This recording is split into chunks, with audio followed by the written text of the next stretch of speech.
Réinterpréter un véhicule historique de Renault, ça demande aussi un peu d'humilité. Cette R5, elle était absolument géniale. Je m'appelle Nicolas Jardin, j'ai 48 ans, je suis designer externe automobile.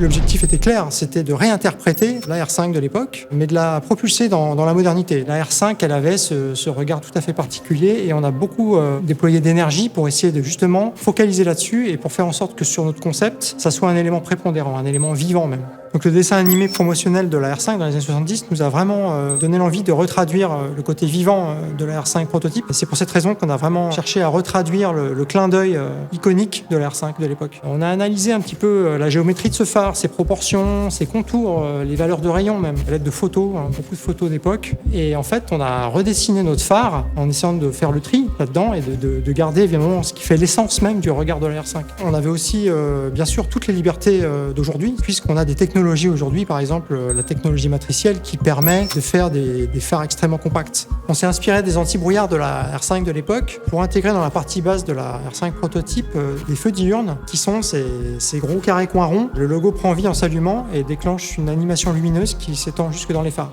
Et l'idée, c'était vraiment de la magnifier, mais de la moderniser. Et ça, je pense qu'on a réussi à le faire justement grâce à l'échange et au partage.